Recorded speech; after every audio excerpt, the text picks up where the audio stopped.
It is the FTN Fast Break Podcast, episode 12, Monday, September 30th, 2024. What is going on, everybody? Zach Graham, a.k.a. Kaweisenberg, DFS, joined by my co-host, Mike Randall, at Randall Rant. Mike, it's Media Day, baby. Here we go.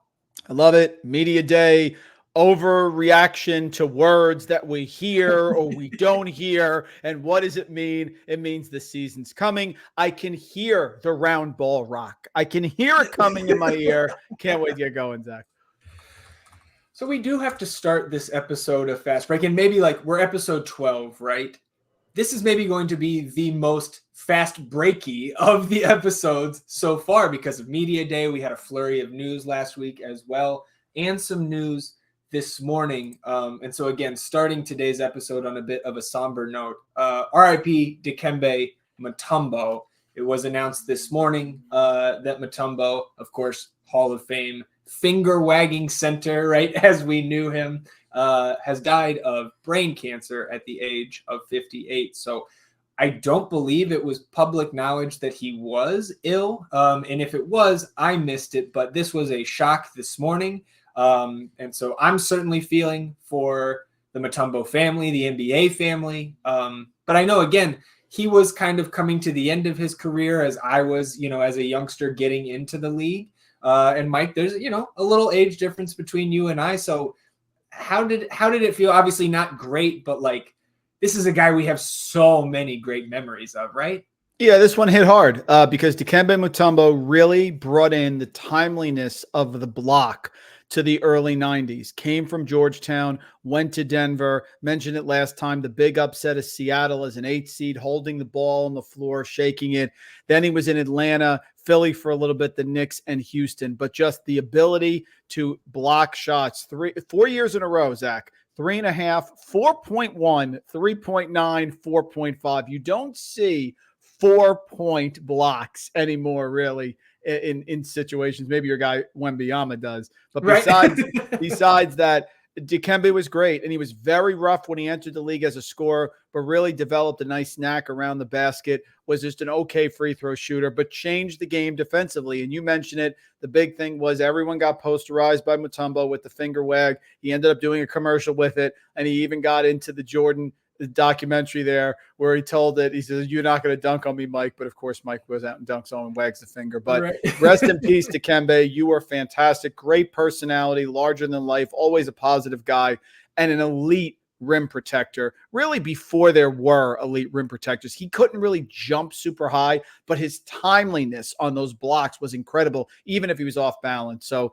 great player. Loved watching him play. Rest in peace, sir. Sad for the family, definitely. Yeah, I think it says something that when you compare his shot blocking ability to another player, you bring up Victor Wembanyama, who many people, again, call the alien, right? So that, again, shines a little bit of a light on how transformative Mutombo was, especially on the defensive end. And the other thing is that Dikembe was stationary. So Wemby, obviously a superior athlete, long, can run, but sure. Dikembe would just stand there and dare you to come at him and dunk on him. And more often than not, he got the better of it. So yeah, absolutely. What a memory. Yeah.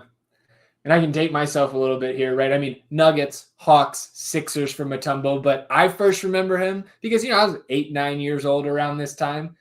Dikembe Mutombo, New Jersey Nets, NBA Finals 2003 against the Spurs. He was still out there at that point. So an NBA legend gone too soon. Rest in peace, Dikembe.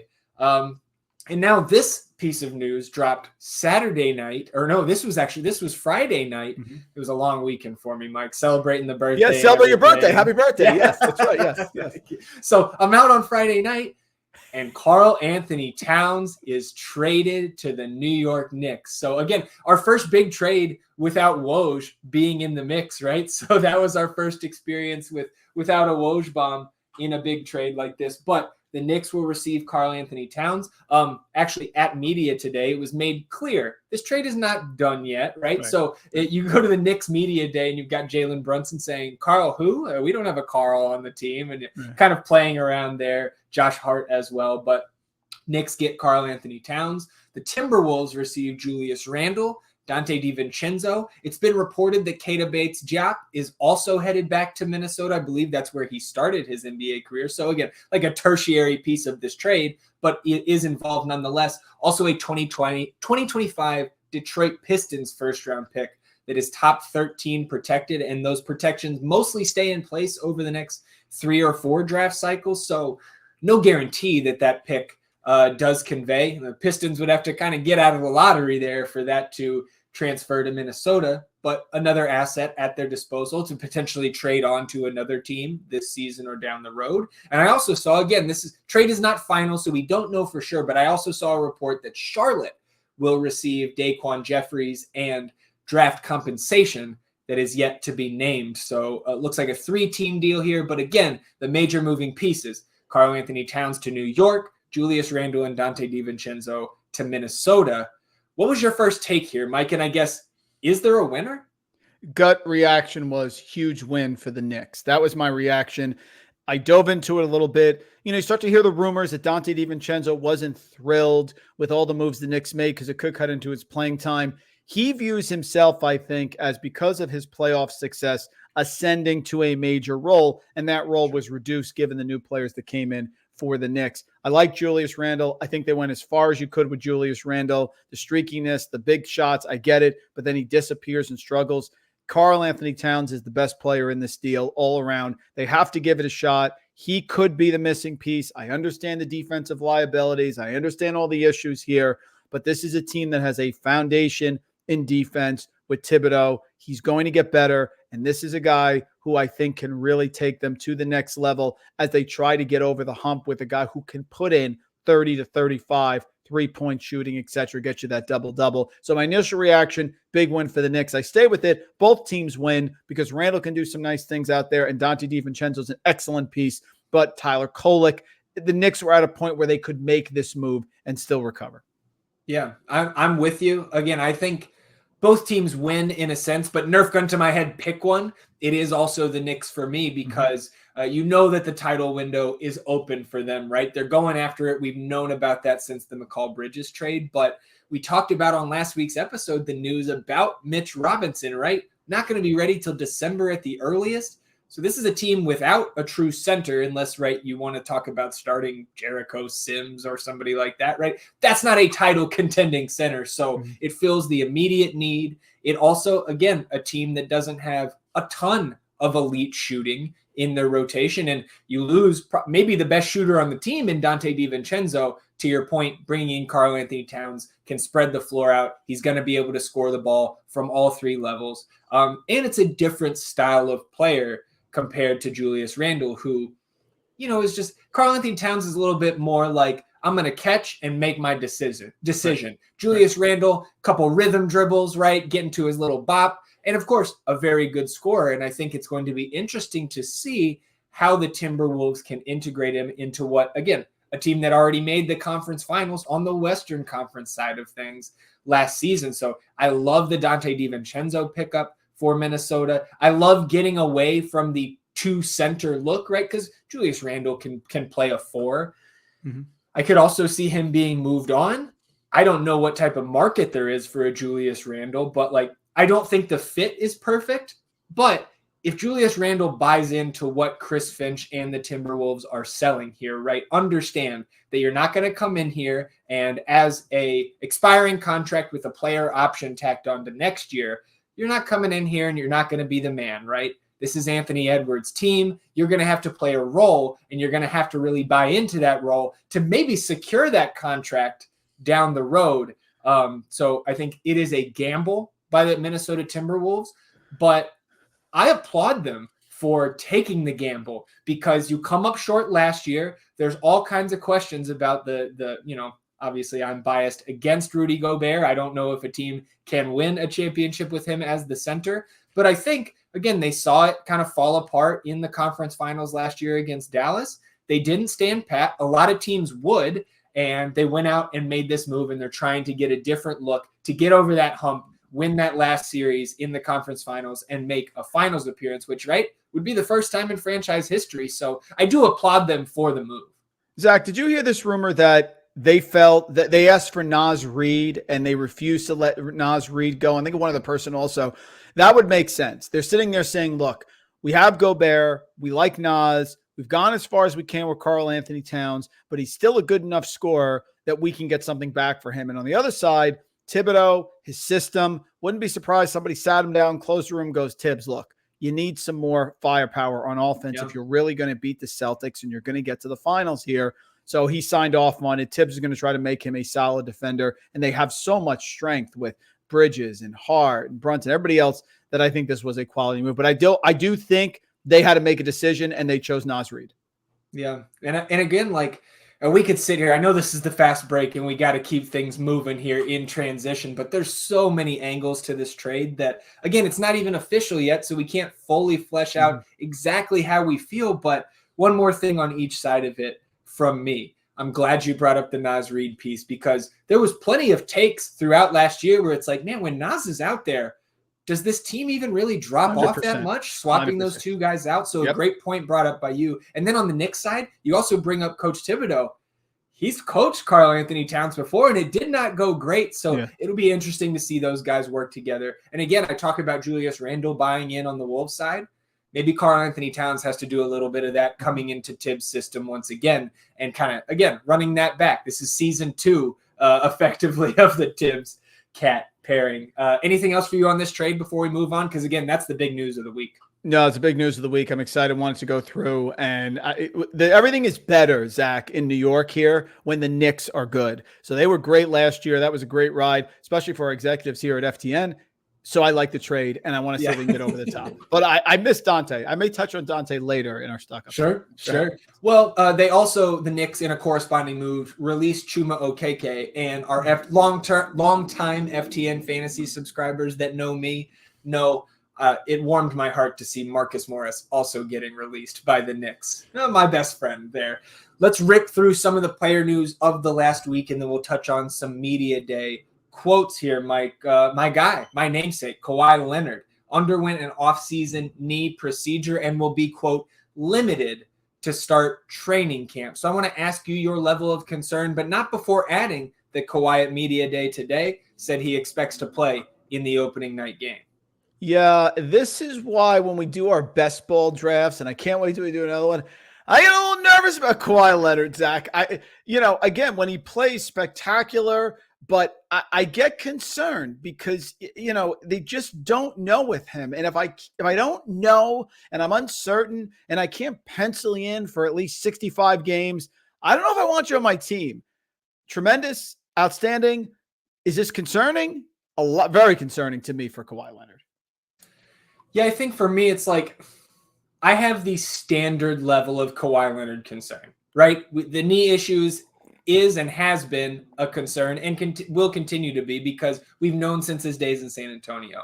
It's a degenerative knee issue. It's not going to get better. It's only going to get worse as he continues to play. So, again, I think they're going to continue to manage it as they have for the last 5, 6, 7 years of his career. I expect another 60-ish games out of him. It did move him down in the best ball ranks a couple spots, a little flip-flop with Lauri Markkanen there in the low 30s. Oh, that's the move, yes. But we'll keep our eyes on Kawhi as training camp progresses. Zach, really quick, Kawhi, 33 years old. Only once in the last 4 years has he exceeded 57 games played. I'm just saying, Zach. I'm just saying. Yep. And that was last year, right? Where a couple guys, Kawhi, Anthony Davis, setting these new bars for themselves in terms of how many times they could suit up and hit the hardwood in a season. Speaking of guys who haven't hit the hardwood in a while, Steven Adams cleared to participate in Rockets training camp. What type of effect do you think he has on Houston this season? I love him. I love him. 31 years old. Super efficient. When he's on the court, doesn't do more than he needs to do. Rebound, second chances, offensive boards, great on boxing out. I love Steven Adams. I think this is the type of move that you bring into a team like Houston to help them to get consistency with the winning. Love the system. Love his fit with the head coach. I'm a big Steven Adams guy, still only 31. Hopefully he's healthy. He said he's feeling outstanding. Great news for him. Great news for the Rockets and great news for my best ball shares. Yeah, and we're big Steven Adams fans here, both of us. I second everything you said there, right? Because what does Houston have a ton of? Young talent. What are they short on? veteran leadership, right? So I'm completely with you. I think Steven Adams being in there, even if his role in the rotation is relatively minor, right? You want to give a lot of minutes to Alperen Şengün. I just think his presence in the organization is going to be a big win for them. And I really think Steven Adams, like, he just screams like he's an Ime Udoka type of guy. Totally. I think his fit is going to be fantastic. Talking about end of the bench type of pieces, Golden State Warriors signed Kevin Knox. I don't think we need to touch on a ton here. Rotation piece at best, but good for Kevin Knox for, sticking around in the league another year. I don't like Kevin Knox. I didn't like him coming out of college with Kentucky. I get it, but I don't think this does much. Started his career, got up to 39% in 2021 with the Knicks, and from that point, just not good. He's gone 37, 31, 33, really struggling. Sure, can he get hot on a certain game? Absolutely. Poor man's Malik Monk. Very poor. Yeah. Thank you very much. Bojan Bogdanovic, of course, now in New Jersey. Jeez Louise, Mike. Nothing wrong with that. No, I'm with you. It's fine.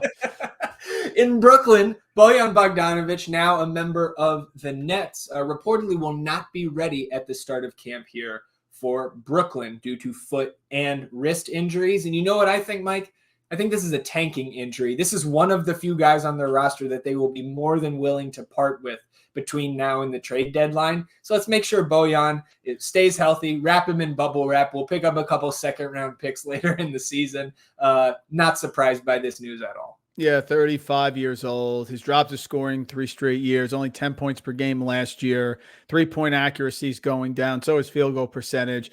That's his chance, is he's got to stay healthy. And so I agree with you. There's more to this than you think, because I don't think he's long for Brooklyn. Vince Williams Jr. will miss at least 4 weeks with a stress reaction in his tibia.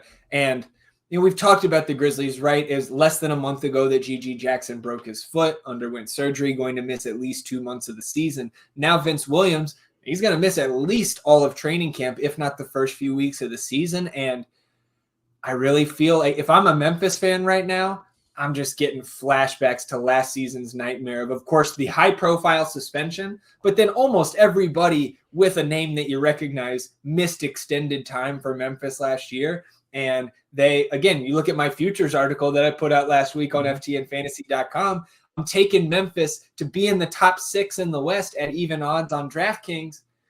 But this doesn't make me feel anything different than, is this team snake bitten again?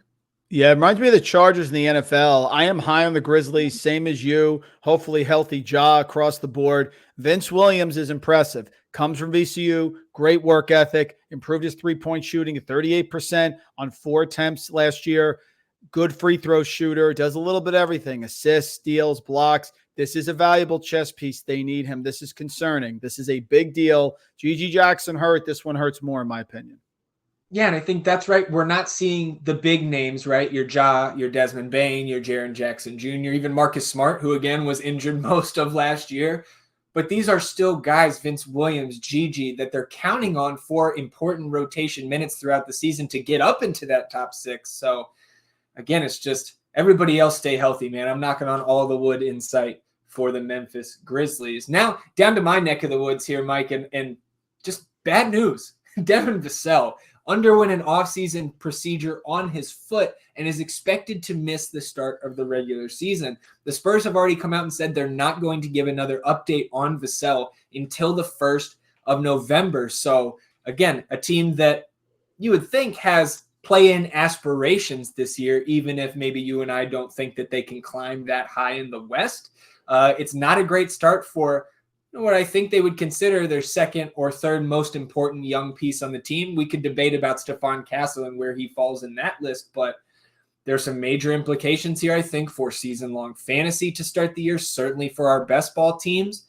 What are the implications here that you see for the Spurs rotation with Devin Vassell missing at least the first 2 weeks? Zach, it's much easier for a team to replace a scorer than it is a guy who just does a little bit of everything. And this reminds me of the Vince Williams situation. He was a critical piece. He's not the main go-to guy, but he can make jump shots, does a little bit of everything. This hurts. These sort of players are tougher to replace across the board because you can get somebody who's a solid role player who can get hot for a month and a half. But this one hurts a little bit because I am with you. We want to see the Spurs in the playoffs. We want to see Victor Wembanyama in the playoffs here. Yeah. This one hurts a little bit. Hopefully he is back soon. Maybe some early time as a starter for Stephon Castle, though, because who are for me, it's Chris Paul, Devin Vassell, Harrison Barnes, Jeremy Sohan, and Victor Wembanyama would be my projected starting five. So is it Castle that fills in for Vassell? Is it Keldon Johnson? You go a little bit bigger. That's what I'm looking for here throughout the preseason games. And this time next week, those will be underway. Yeah, Castle's a great call. He is the type of player who can step in. We saw him do very well in the summer league. He was a slow starter, but then he got going. That's a great call. Check out his rookie of the year odds. That's something too I think you can look at. Absolutely. Yeah, I like that call. Terrence Mann, 3-year, $47 million extension with the Clippers. We've talked about Terrence Mann before and why he wasn't included in the Paul George trade, right? Teams have called for many years trying to get Terrence Mann away from Los Angeles. And again, now he is signed, sealed, delivered as a part of this kind of mini window that they're trying to create around the last few years we have of James Harden and Kawhi Leonard together. And that number, very attractive in trade talks down the road if the Clippers turn the tank up to 11 over the next couple years. So nice little payday for Terrence Mann himself. I think win-win for me on this deal. Yep. Terrence Mann, another one of these guys, great clubhouse guy, great guy you want on the court. Jenga piece, you can put him in the corner. He can get you scoring, whatever you need. Like Terrence Mann, and like you said, they kept it contract friendly, so you can find him on a team. He can be a late season move to help a team get over the hump. Yeah, but it's easy to see why people like Terrence Mann and why his teammates do as well.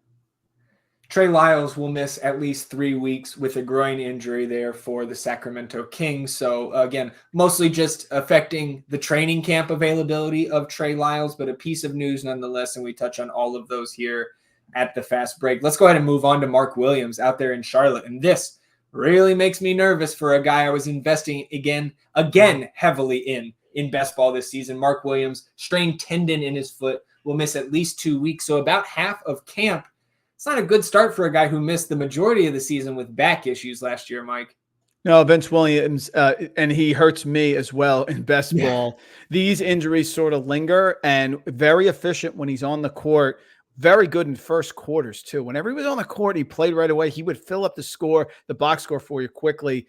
This is concerning. These sort of injuries with big guys just take longer than other players. So this one hurt a little bit, too. Hopefully we're okay, but yes, I'm heavily invested as well. Nothing like a late round center, Mr. Yeah, I've pressed pause on clicking Mark Williams in those best ball drafts. And again, I think this whole week is a great example of why I didn't want to draft, 100 plus teams by this point of draft season. So I'm about 50 in now. We got a lot of work to do over the next 3 weeks in the draft rooms, but getting, again, some more information from all the teams around the league. Jose Alvarado, Mike, signs a 2-year, $9 million extension with the Pelicans. Of course, it's a more crowded backcourt in New Orleans this season with the acquisition of DeJounte Murray. Of course, Dyson Daniels goes out as well. But I think, again, kind of a win-win situation for all involved here because we know Jose Alvarado. We know his propensity for game-changing defensive plays.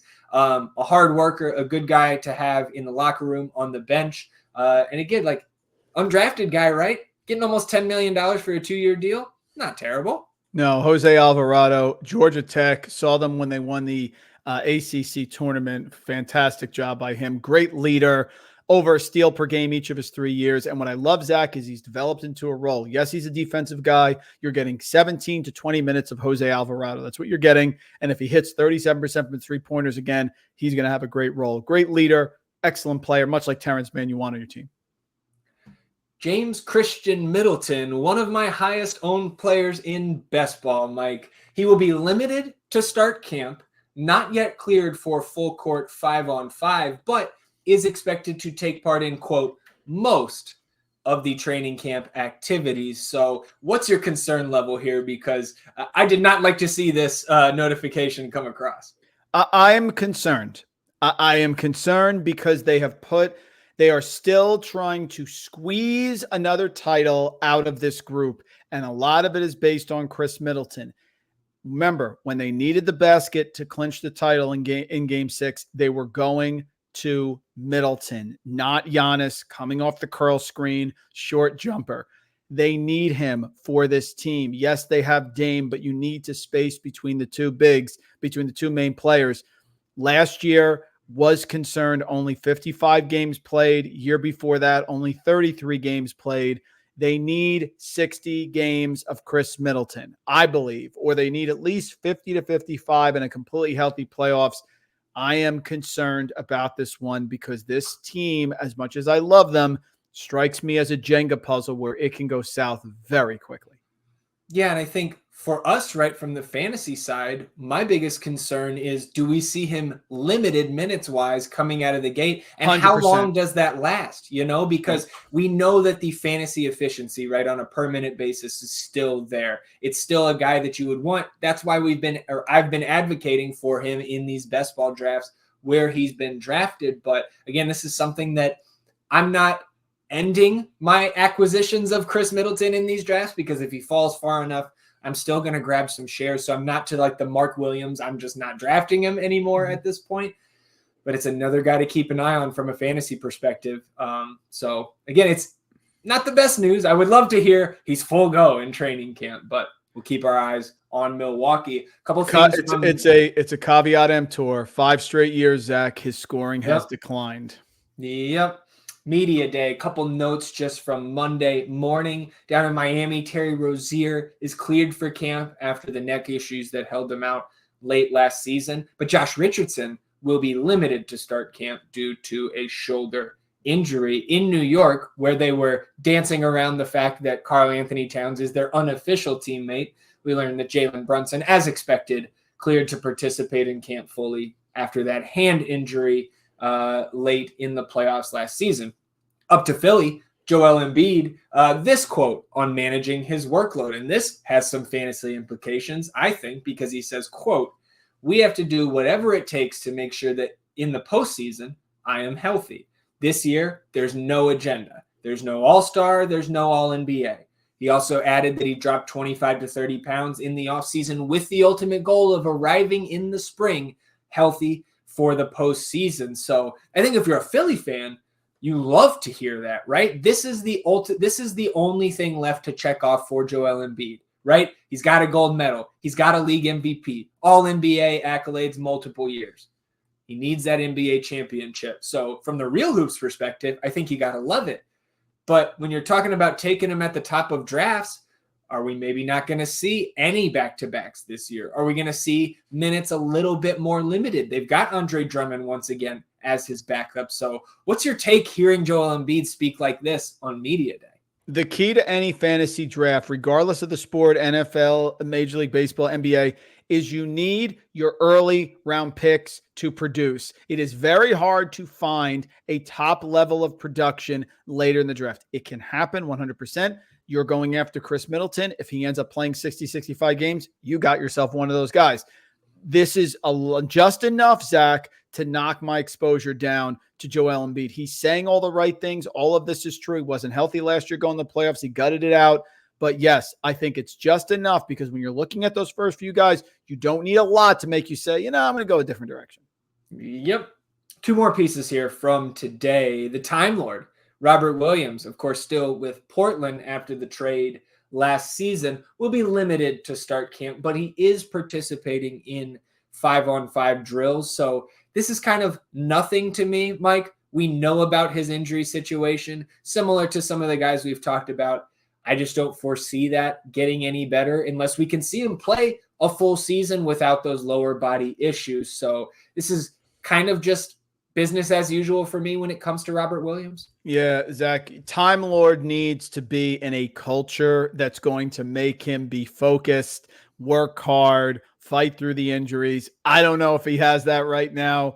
This is a problem for me. I don't, Time Lord had issues there on the Celtics, but was such a great piece for them. When he plays and he's on the court, he's efficient, but I don't like the environment here for Robert Williams. Yeah, Ayton clinging in front of him might be tough to get any sort of meaningful minutes for Robert Williams. And lastly here, I do feel good about this one, so we can end on a positive with our media day news, because I've been advocating for Derek Lively in drafts ahead of Daniel Gafford, and Coach Kidd today saying that Derek Lively, quote, probably starts ahead of Daniel Gafford. So if we're going to get a probably one way or the other, I'm glad it's the way I've been leaning here in the preseason. Yeah, Zach, doesn't surprise me. After watching them last year, love Daniel Gafford. He's great. He's an old man like me to a certain extent, but this was a move they had to make. Lively, especially in the playoffs, was dominant. All right, we'll close out this week's fast break with, of course, our stock up and stock down. We're going to start with our stock down, and I'm going to go back kind of rehashing some things that I've talked about the last couple of weeks. But my stock down, Mike, is the WNBA playoffs in the first round, right? We talked about the race for the 8 seed with those 3 teams that were all 12 games under 500, and how I thought we could probably shorten that up, right? I know the league, right? Expansion into Portland, trying to get at least 3 more teams in over the next couple years. But you get to the playoffs this season, first round, no lower seed won a single game. Again, those are just best of 3 series, but I think, again, it proves the point. 8 teams right now in a 12-team league, it's too many. Yep, totally agree. Need to have drama, especially when they lose Caitlin Clark. I am not saying take it easy, Cheryl Swoops. I'm not saying that she's the whole league. I'm saying that, but it's just a fact. When you lose that person, you're going to need your games. You're right on the money. And no one loves, I love the WNBA and really into it this year. No one's loved it more than you have. So coming from you, this is a big, big deal. Yeah. What's your stock down for the week, Mark? Yeah, my stock down here. Folks, can we not get on every little thing we see in the women's game? Kelsey Plum, Spike Lee, give me more. I want more of that. I love Kelsey Plum, great player. Spike Lee, we want that. We want the hard fouls on Caitlin Clark. We want the trash talking. I can't get enough of it. I watch it over and over again. Can we stop criticizing? The WNBA is hotter than ever. It's an amazing product. I love it. It's so entertaining. Let him go. Stop the criticism. Chat. So Reggie Miller can do this to Spike Lee, but we're going to get on Kelsey Plum for art. What are we talking about? I thought it was great. Stock down to the critics of the Plum Spike Lee argument. That's my stock down. I love it, Mike. We'll finish out with our stock ups for the week. I'm going right back to the W. Give me all the stock in the WNBA second round, because now we've got the teams we want to see. Liberty and Aces, Sun and Lynx. And unfortunately, my Aces dropped game 1. Breanna Stewart was fantastic. And again, no surprises there. But my Aces, got a steep climb here if they want to advance to their 3rd straight WNBA finals. And then on the other side of the bracket, the 2-3 matchup, the Sun come away with a 3-point victory in game 1. But I cannot wait to watch. This is going to be the first time, Mike, that I watch every game in a WNBA playoff series that is not involving my favorite team, the Aces. So again, that just trying to communicate like where I am as a fan. I'm now branching out because the level of basketball is so high. It's so sharp when you get down to the top 4 teams in this league. Stock up the second round. I can't wait for the rest of this. Totally agree. Make the first round like the second round, and we have ourselves the chef kiss. Oh, totally agree. Well done. What do you got for your stock up here to close out episode 12? Well, he got traded, to Minnesota, or maybe he has or will be traded. But I got to tell you, Dante DiVincenzo, I'm just going to take you down memory lane here. Stock up for Dante with what he did. John Beilein is a superior coach. And he said when Villanova beat Michigan back in, I think it was 2018, 79-62, he ended up saying that we had a game plan for everything, and he was fantastic. We did not have a game plan for Dante dropping 31 points, 5 of 7 from 3-point range. They held one of the highest scoring teams you would see in college, Zach. Pascal Brunson was on that team, only scored 9 points. Jalen Brunson only scored 9 points in a championship game. On the other side, he had a good team, not great players, but solid.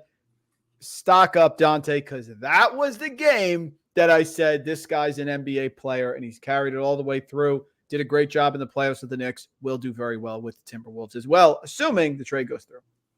I love it. How about this for a narrative NBA Finals matchup? Knicks Wolves. Oh, I wouldn't hate that. The Oh, my league God. might, but Oh, they would love to get the Knicks in there for sure. Of So. course. Oh, it'd be great. That would be wonderful. Yeah, and when the Wolves are coming, you got Magic now chirping about Anthony Edwards. If you have some drama there, it's good. That'll do it for episode 12 of the FTN Fast Break podcast. We appreciate you tuning in, sticking with us here on your Monday evening. We'll be back next week with another episode, of course, recapping the week that was after Media Day. We got practices, hopefully limiting, minimal injuries coming out of this next week. We'll have some preseason games to recap as well. Enjoy the rest of your week, everybody. We'll do the same, and we'll see you back here next Monday. Till then, he's Mike, and I'm Zach. Goodbye.